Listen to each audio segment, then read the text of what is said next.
Chapter 21. Then David came to Nob, to Ahimelech the priest.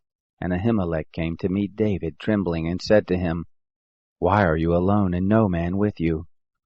David said to Ahimelech the priest, The king has commanded me a business, and has said to me, Let no man know anything of the business about which I send you, and what I have commanded you. And I have appointed the young men to such and such a place. Now therefore, what is under your hand? Give me 5 loaves of bread in my hand, or whatever there is present. The priest answered David and said, There is no common bread under my hand, but there is holy bread, if only the young men have kept themselves from women.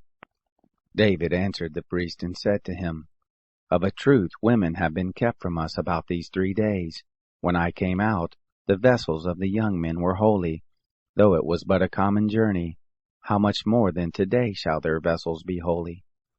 So the priest gave him holy bread, for there was no bread but the show bread that was taken from before the Lord, to put hot bread in the day when it was taken away.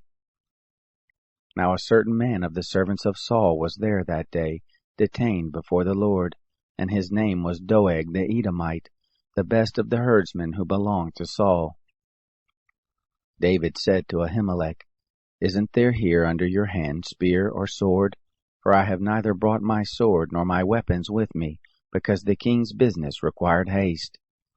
The priest said, The sword of Goliath the Philistine, whom you killed in the valley of Elah, behold, it is here wrapped in a cloth behind the ephod. If you will take that, take it, for there is no other except that here. David said, There is none like that. Give it to me. David arose and fled that day for fear of Saul, and went to Achish the king of Gath. The servants of Achish said to him, Isn't this David the king of the land? Didn't they sing one to another about him in dances, saying, Saul has slain his thousands, David his 10,000s?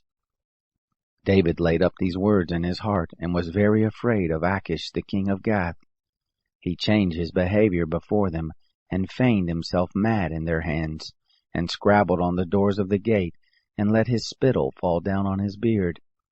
Then Achish said to his servants, Look, you see this man is mad. Why then have you brought him to me? Do I lack madmen, that you have brought this fellow to play the madman in my presence? Shall this fellow come into my house?